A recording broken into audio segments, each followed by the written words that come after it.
गावात सर्वत्र दुष्काळाची परिस्थिती निर्माण झाली आहे. आता या गावात जास्त दिवस राहणं योग्य वाटत नाही. कामासाठी बाहेरगावी जाणं भागच आहे. राघव कामाच्या शोधात दुसऱ्या गावाकडे निघतो. चालता चालता तो विजयपूर गावात येतो.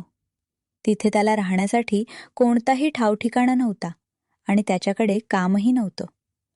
चालत असताना तो एका श्रीमंत शेतकऱ्याकडे धनराज सेठ यांच्या घरी पोहोचतो.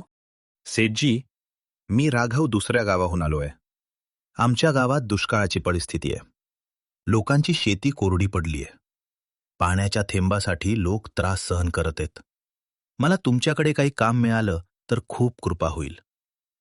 तुझी अवस्था खूप वाईट दिसतीये. ठीक आहे, माझ्याकडे एक काम आहे, पण मला वाटत नाही की तू ते करू शकशील.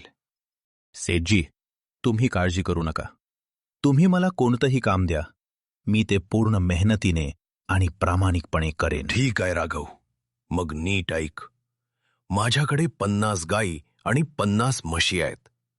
तुला रोज त्यांच्या गोठ्याची साफसफाई करावी लागेल आणि सकाळ संध्याकाळ त्यांना चारा पाणी द्यावं लागेल.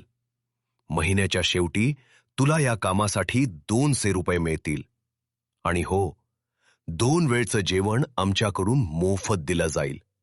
सांग, करशील का हे काम? अरे बापरे, 50 गायी आणि म्हशी सांभाळणं सोपं नाही. पण आता माझ्याकडे दुसरा पर्यायही नाही. आणि वरून सेठजी 2 वेळचं जेवणही देत आहेत. ठीक आहे सेठजी, मी हे काम करीन. पण एक विनंती आहे. हो, सांग राघव, काय आहे? जर तुम्हाला हरकत नसेल तर मी गायींबरोबर गोठ्यात राहू शकतो का? मी या गावात नवीन आहे. माझ्याकडे राहायला जागा नाही. सेठ थोडा वेळ विचार करतो, राघवकडे वर खाली पाहतो आणि म्हणतो, ठीक आहे राघव, तू गोठ्यात राहू शकतोस. त्या दिवसापासून राघव गोठ्यात राहून आपलं काम प्रामाणिकपणे करू लागतो. तो रोज लवकर उठून गायी आणि म्हशींचा शेण काढायचा, त्यांना चारा द्यायचा आणि वेळेवर पाणीही पाजायचा. दररोज राघव आपलं काम प्रामाणिकपणे आणि पूर्ण मेहनतीने करत होता. सेठलाही राघव काम खूप आवडू लागलं, कारण तो आपलं काम अत्यंत स्वच्छ आणि नीटनेटकेपणे करत होता. एक दिवस धनराज सेठने राघवला बोलावलं आणि म्हणाले, राघव, मला तुझं काम खूप आवडलं आहे. तू गाई म्हशींची खूप चांगली काळजी घेत आहेस. त्यामुळे दुधाची गुणवत्ता वाढलीये आणि त्या आधीपेक्षा जास्त दूध देत आहेत. म्हणून आजपासून मी तुझा पगार वाढवून पूर्ण 400 रुपये करतो. खूप खूप धन्यवाद सेठजी. असेच काही दिवस निघून जातात. राघव सेठकडे खूप मेहनतीनं आणि प्रामाणिकपणे काम करत राहतो. हळूहळू त्याच्याकडे चांगली रक्कम जमा होऊ लागते. त्या पैशांतून तो स्वतःसाठी राहण्याजोगी एक छोटीशी झोपडी बांधतो. त्या गोठ्यात झोपून तर नाकातला शेणाचा वास अजूनही जात नाही. आता तरी मला माझ्या घरात शांतपणे झोपता येईल. त्या दिवसापासून राघव गोठ्यात काम करायला येई, 2 वेळचं जेवण करून पुन्हा आपल्या घरी झोपायला जाई. असेच अनेक वर्ष निघून जातात. राघवच्या मेहनतीमुळे त्याच्याकडे चांगलीच बचत होते. एक दिवस राघव सेठला म्हणतो, सेठजी, आजकाल गावात चोरीच्या घटना खूप वाढल्या आहेत. माझ्याकडे काही पैसे साठवलेले आहेत, जे मी माझ्या घरी ठेवले आहेत. पण त्या पैशांच्या चोरीची मला खूप चिंता वाटते. तुम्हाला माहितीच आहे की मी दिवसभर तुमच्याकडेच काम करतो आणि फक्त रात्री घरी झोपायला जातो. त्यामुळे रोज त्या पैशांची चिंता मला सतावत असते. हो राघव, तू अगदी बरोबर बोलतो आहेस. सध्या गावात रोज नवीन चोरीच्या घटना ऐकायला मिळत आहेत आणि दिवसभर तुझं घर रिकामं असतं. त्यामुळे चोरी होण्याची शक्यता नक्कीच आहे. सेठ थोडा वेळ विचार करतो आणि मग राघवला म्हणतो, पहा राघव, अशा वेळी गावात एकच ठिकाण आहे जिथे तुझे पैसे सुरक्षित राहू शकतात, आणि ते म्हणजे जमीनदारांचं घर. या गावचे जमीनदार खूप प्रामाणिक आणि दयाळू आहेत, असं मी अनेक लोकांकडून ऐकलंय. त्यांच्या घरी खूप पहारेकरीही आहेत, त्यामुळे चोरी होण्याची शक्यता फारच कमी आहे. तू तुझे पैसे त्यांच्याकडे ठेवू शकतोस. असं आहे का सेठजी? ठीक आहे, मग आजच मी जमीनदारांना भेटून माझी समस्या सांगतो. त्या दिवशी राघव जमीनदारांच्या घरी त्यांना भेटायला जातो. ए थांब, कुठे आत येतो आहेस? तिथेच थांब. मला जमीनदारांना भेटायचं आहे. मला त्यांच्याशी काही काम आहे. मला काही पैसे त्यांच्याकडे सुरक्षित ठेवायचे आहेत. त्यासाठीच आलो आहे. ठीक आहे, तू आज जाऊ शकतोस. नमस्कार जमीनदारजी. मी राघव, धनराज सेठ यांच्याकडे काम करतो.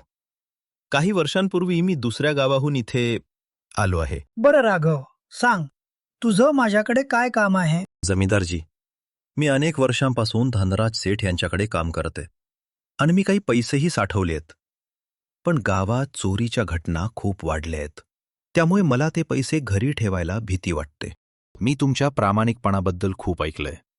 म्हणूनच मी माझी ही रक्कम काही काळासाठी तुमच्याकडे सुरक्षित ठेवायला आलोय. हो राघव, तू अगदी बरोबर ऐकलं आहेस. तुझे पैसे माझ्याकडे पूर्णपणे सुरक्षित राहतील. आता तू काहीच चिंता करू नकोस. सगळं मी पाहतो. अशा प्रकारे राघव प्रामाणिकपणे आणि मेहनतीने धनराज सेठ यांच्याकडे काम करत राहतो. पाहता पाहता 2 वर्ष असंच निघून जातात. एक दिवस राघव विचार करतो, आता खूप वर्ष झाली धनराज सेठकडे काम करत. सेठजी खूप चांगले माणूस आहेत. पण आता स्वतःची जमीन घेऊन त्यावर मेहनत केली तरच मी मोठा होऊ शकतो. माझ्याकडे जे काही पैसे आहेत आणि जे जमीनदारांकडे ठेवले आहेत ते एकत्र करून मी थोडी जमीन घेईन. असं ठरवून तो त्या दिवशीच जमीनदारांकडे पैसे मागायला जातो. जमीनदारजी, मी माझे पैसे परत घेण्यासाठी आलोय. मी तुमच्याकडे 6,000 रुपये ठेवले होते. अरे भाऊ, मी तुम्हाला ओळखलंच नाही. तुम्ही कोण? अहो जमीनदारजी, मी राघव. गेल्या वर्षी मी तुम्हाला पैसे ठेवायला दिले होते. आठवतंय का? अहो, माझ्याकडे खूप लोक येतात पैसे ठेवायला. सगळ्यांशी मी चांगलंच वागतो. तुमच्याकडे काही कागदपत्र आहेत का? कारण मी प्रत्येक व्यवहार कागदावरच करतो. जमीनदारजी, तुम्ही काय बोलत आहात? तुमच्या प्रामाणिकपणावर विश्वास ठेवूनच मी तुम्हाला पैसे दिले होते. कृपया माझे पैसे मला परत द्या. राघव, मी प्रामाणिकपणेच काम करतो. म्हणूनच मी तुझ्याकडून कागदपत्र मागतो आहे. तुला माहित नाही का, पैसे देताना स्टॅम्प पेपरवर लिहून घ्यावं लागतं. नाही जमीनदारजी, मी तुमच्या पाया पडतो. कृपया माझे पैसे परत द्या. खूप मेहनतीनं मी ते पैसे साठवले होते. माझ्यावर असा अन्याय करू नका. अरे, हे खोटं रडणं थांबव. तू ढोंगी दिसतो आहेस. माझ्या प्रामाणिकपणाचा फायदा घ्यायला आलायस. थांब, तुला धडा शिकवतो. याला इतकं मारा की हा बेशुद्ध होईपर्यंत थांबू नका. जमीनदाराचे माणसं राघवला काठ्यांनी जोरात मारतात. जखमी आणि दुःखी अवस्थेत राघव तिथून घरी परततो. त्याच्या शरीरावर माराचे ठसे स्पष्ट दिसत होते. 2 दिवस जखमांच्या वेदनेमुळे तो कामावर जाऊ शकत नाही. म्हणून 3ऱ्या दिवशी धनराज सेठ स्वतः त्याला पाहायला येतात. ते पाहतात की राघव खाटेवर पडलेला आहे आणि खूप चिंतेत दिसतो. राघव भाऊ, तू 2 दिवस कामावर आला नाहीस. काय झालं? तब्येत ठीक आहे ना? सेठजी, काय सांगू. ज्या जमीनदाराकडे मी पैसे ठेवले होते तो आता मला पैसे परत देत नाही. तो खूप लालची आहे. लोकांना फसवतो. आणि जेव्हा मी त्याच्याकडे विनंती केली तेव्हा त्यानं मला मारहाण करून हाकलून दिलं. अरे बापरे, हा तर खूप गंभीर प्रकार आहे. मी तर त्याच्याबद्दल चांगलंच ऐकलं होतं, पण तो इतका वाईट असेल असं वाटलं नव्हतं. आता समजतंय त्याची संपत्ती इतकी कशी वाढत होती.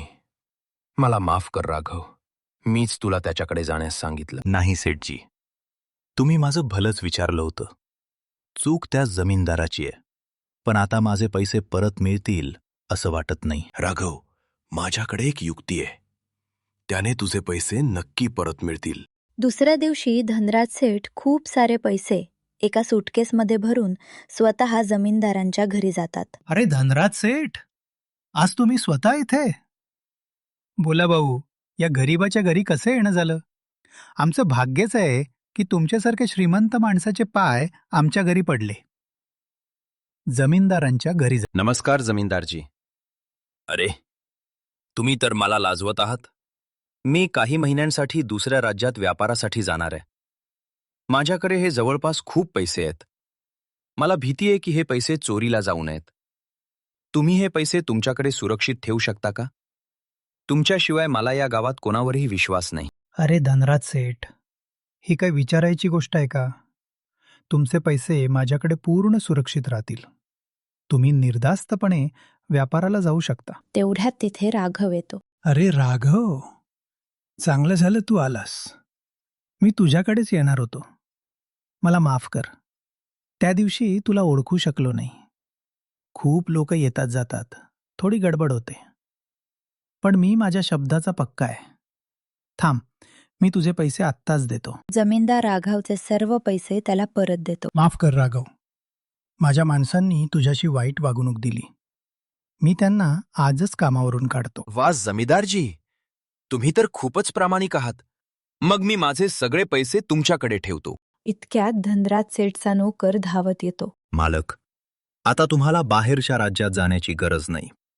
व्यापाऱ्यांचा संदेश आलाय. अरे वा, ही तर खूप चांगली बातमी आहे. आता मला इतक्या दूर जाण्याची गरज नाही. ऐकलत ना जमीनदारजी, व्यापारी इथेच येत आहेत.